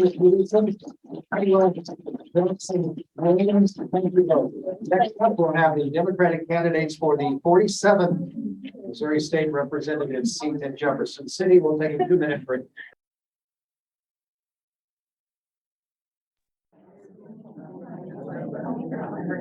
We are back in Columbia Public Library for tonight's forum hosted by the library, and done a great job of doing the technical side of this and providing us the area to be with our live audience. It is a full room, and also those of you who are watching on Zoom and those listening on KFRU and KOPN. And we also want to thank the League of Women Voters for the great job that they do of bringing these events to us so that we can have a chance to learn about those who take that extraordinary step of putting themselves out there in an election. Most of us will never do that, and it is something for them to do it, and we appreciate your willingness to do so. Next, we're going to have the 2 candidates on the Democratic side for Missouri State Representative for the 47th District. The candidates are Adrian Plank and Shamin Schwab. The winner of this race will face Republican John Martin in the general election. Each candidate is going to have time for a 2-minute opening statement, and then we'll also take as many questions as we can. The library closes at 9. They like us to be out of here as close to 8:30 as we can. And I've already got a whole lot of questions for both of you. So we'll go as quickly as we can, but if I don't ask your question, I apologize ahead of time. We're going to start with opening comments and again, up to 2 minutes on these. Adrian Plank, thank you for being here, and we'd like to hear your opening statement. I'd like to tell you folks, first of all, the League of Women Voters, your advocacy for women's rights and voting rights is commendable, and you're needed and wanted to be appreciated. I'm sure I speak for Shannon too on that. Anyway, I want to tell you about how I got here. I had my own business for 10 years, and it's a construction business. I put granite in motels all across the United States. So I did a lot of traveling. Business was good. Putting granite in motels at the time was pretty lucrative. It paid well. And the bad parts of that deal are a recession that was created by a banking industry that was under-regulated and allowed to regulate themselves. And so in the Bush Republican recession, I call it, I spent time away from my wife, my child was young, and it was hard. You put your entire soul into business, And your employees always came first. And I truly believe if companies and corporations put their time into their employees, that you would have a better company. And so I lost that business. And I think my qualifications stem from small business ownership and the ups and the downs as part of what can destroy businesses and the people that they care about and their employees. Thank you. And we will move from Adrian Plank now to Shannon Schwak for her opening remarks. Good evening. First, I want to thank the League of Women Voters and Daniel Boone Library for sponsoring this event, and David for coming out of retirement to host, and to all the citizens that are here, both in the room, on Zoom, and listening via radio. My name is Shannon Schwak, and I am running to be your next Democratic state rep in the new 47th House District. I say new because the 47th district now covers is wholly encased in Boone County and covers Sturgeon, Harrisburg, Rocheport, and West Central Columbia, which is mostly the 4th Ward and a couple of slivers of the 5th and the 2nd Wards. I moved here 13 years ago with my husband for our small business, and we still have that business now. We have 2 kids, Zach and Jacob, who are here tonight. Zach is a junior at Hickman, and Jacob will be an 8th grader at West Middle. We are strong supporters of our public schools. We are a football family, a track family, and a golf family, which many of you know us from. But we are also a Catholic family that attends the Newman Center.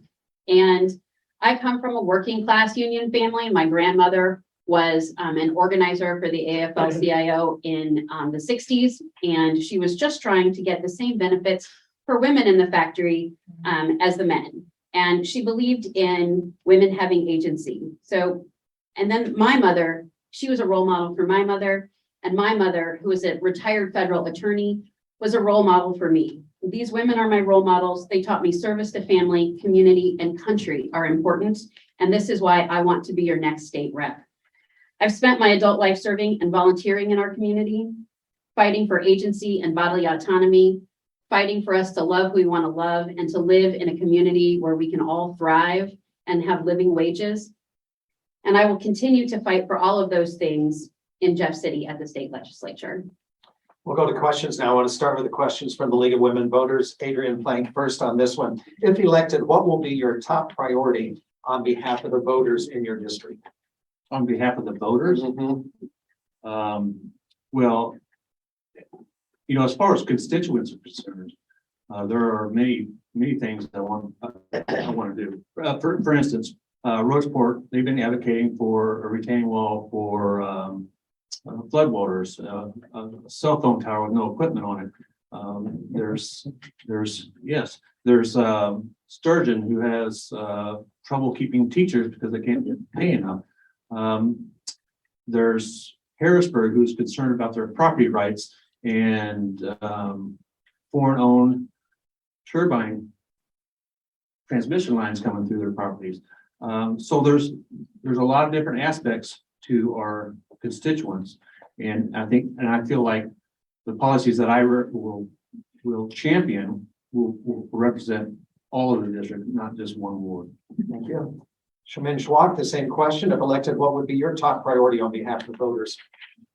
So one of the things that when I'm out on the doors talking to people, the things that come up the most are, of course, the things that have been in the headlines here recently, which are bodily autonomy and agency for over 50% of our state. And we have a trigger law that says that 50% of our state can no longer make decisions about their own bodies. So while we won't be able to fix that immediately, it is my priority to continue to fight to retrieve those rights and to and for us to be able to once again have a voice and have agency.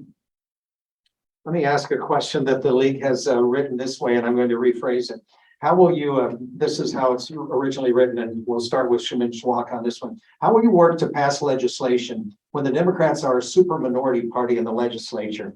I rewrote my thought earlier today. It would seem that among the requirements to be a Democrat in the Missouri State Legislature, a person would need to know how to A, manage frustration, B, handle disappointment, C, accept being of little consequence.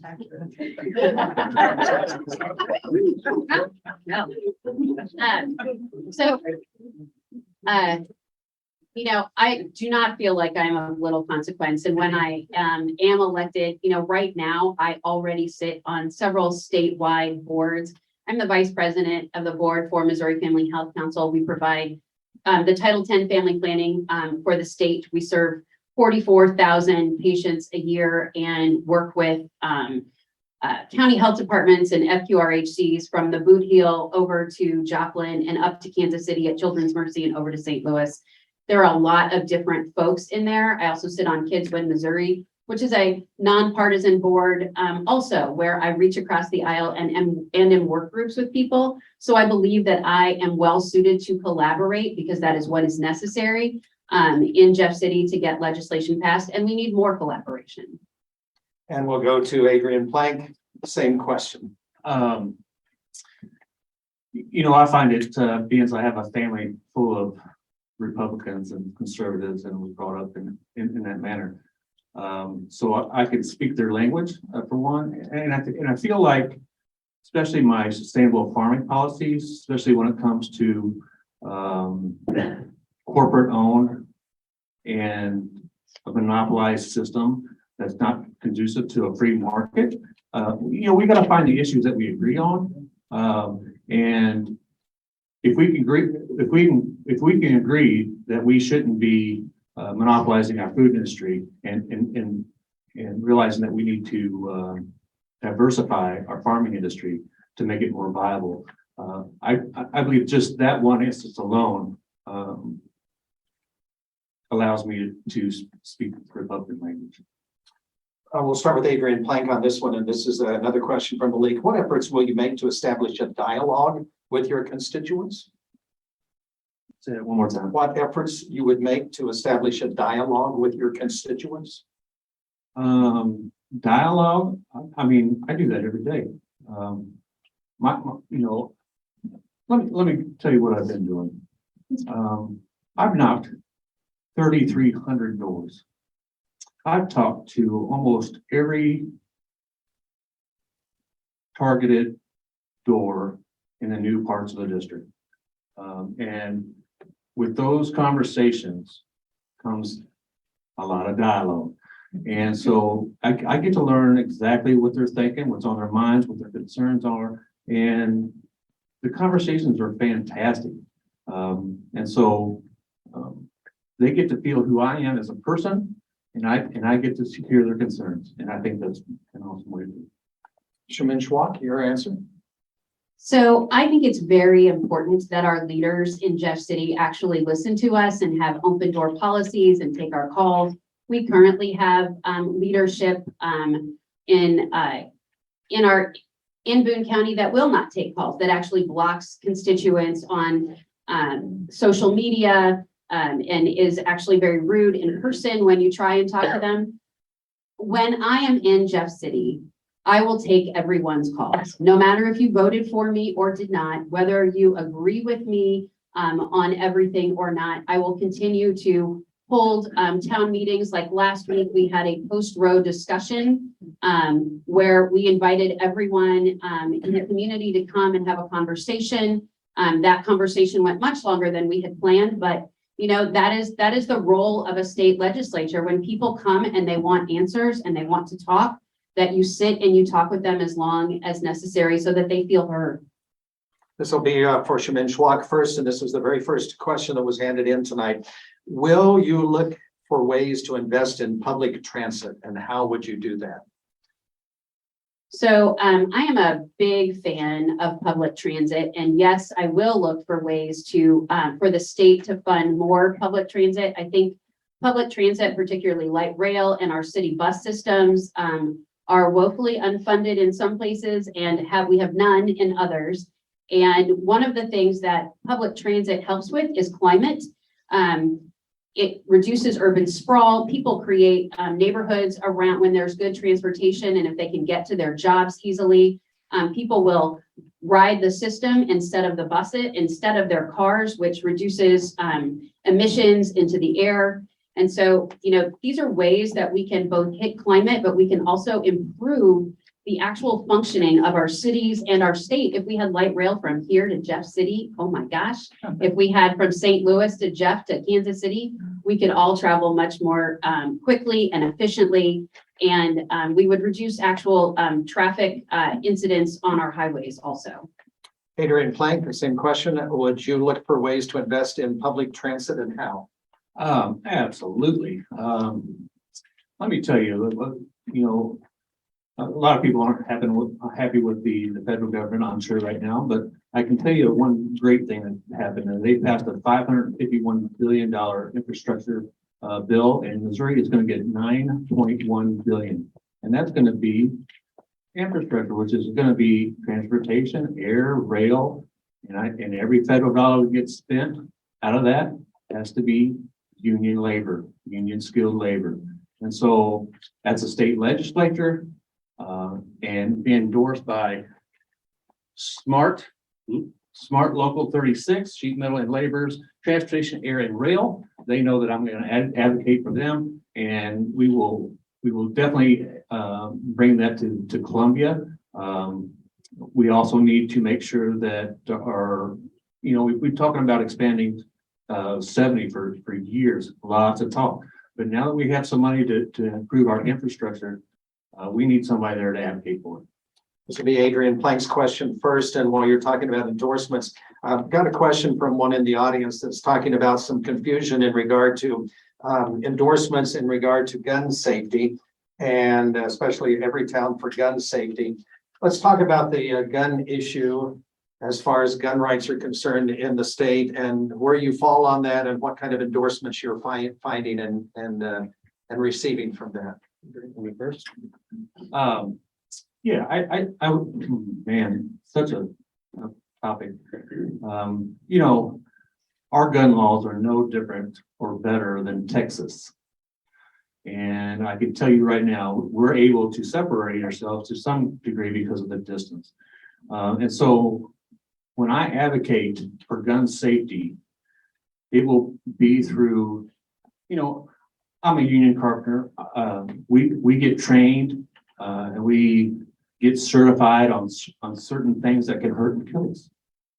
And we're not talking about those. We get recertified and we get retrained, new technologies. We're talking about guns, and they don't even have to have permits. They don't have to have training. It's absolutely ridiculous. We do these training to reduce the risk of injury and death. And we're out of control, and we need legislators who will advocate for gun safety laws. Plain and simple. Shamin Schwak, your answer to the question about endorsements on the gun issue and what your thoughts are in that particular topic. So, I am a Missourian through and through. I grew up here. My family are hunters. I've grown up with guns in my family here. And even on vacation, my family has an outfitting ranch in Montana. So gun safety is at the top priority. When you grow up with guns in a responsible gun owner family, we are taught to store our guns properly, lock our guns properly, and when out, hunting, to utilize them properly. But what we have here in Missouri with permitless carry, there's no reason we can't license guns. I'm for common sense gun laws. I don't want to come for anyone's guns. I am endorsed by Everytown for gun sense safety, and that is the political arm for Moms Demand Action. I'm not only gun sense candidate, a checkmarked candidate, but Everytown has endorsed me because I have been a volunteer for Moms Demand Action for a very long time, for over a decade. I go to Jeff City and have been leading, have done lobby days here in Missouri. I have done lobby days in other states, and common sense gun laws are important. I have kids. I want my kids to be safe at school, at the grocery store, and at church, just like everyone else. Shamin Schwak will have the answer to the first question. Another one of the issues that is heavy on the mind of some, and including one in our audience, at least one, talking about school districts that have been under attack, and some of the responses maybe from some of the state representatives, even here locally, especially the Columbia Public School District. What experience in education do you bring to the table? So, our education is really very important to me. It's one of my major platforms. I have an undergraduate degree in deaf education and audiology. I have a master's degree in rehabilitation counseling, and have, with that background, when I'm looking at schools for my own children, just like everybody else, I'm looking for educational integrity.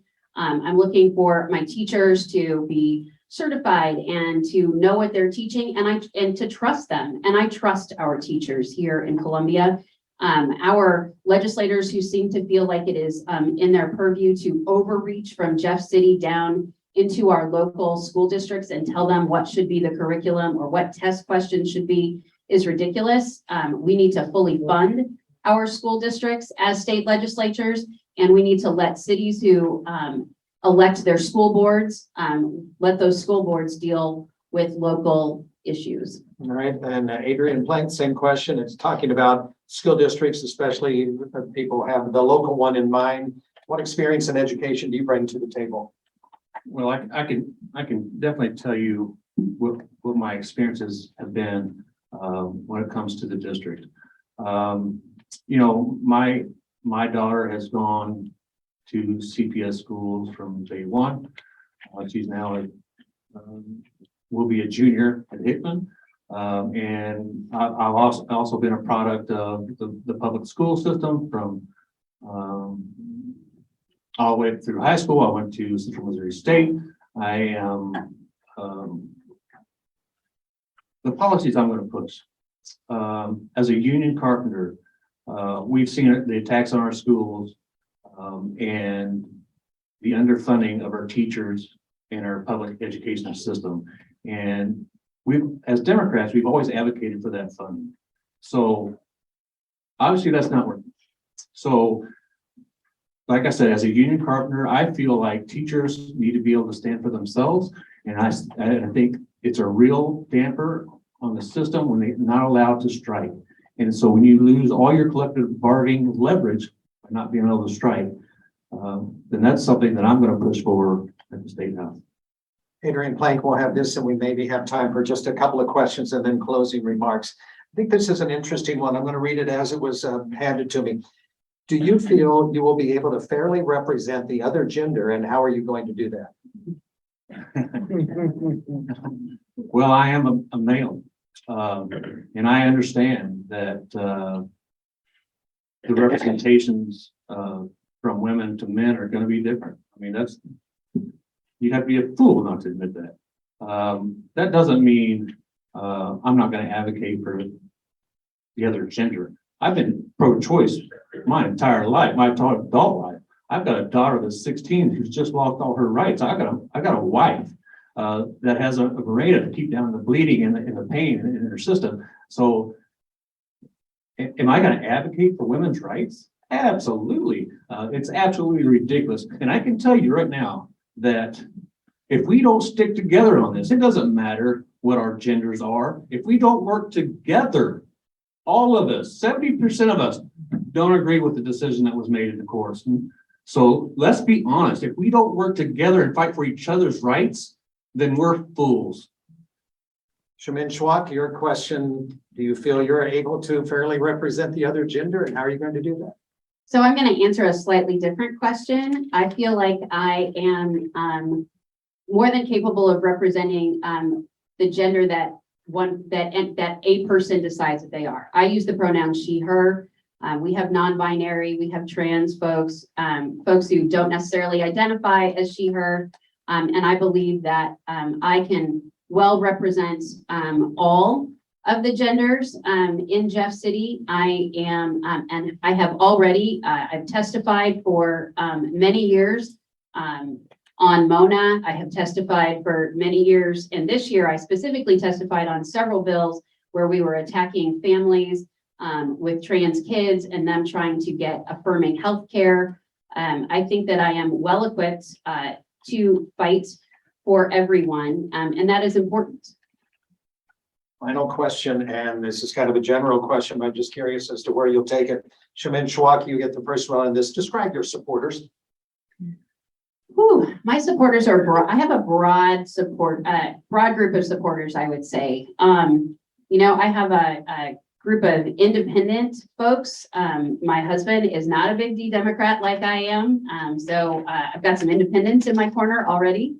But I would say that, the makeup of those folks who are coming out for me right now, I have a lot of young women. I've got a son in high school, his friends, and the young women in high school who are afraid because they've never heard of having their rights taken away, are in my support me. And when I'm on the doors, it's women from all ages. I had a 96-year-old woman the other day.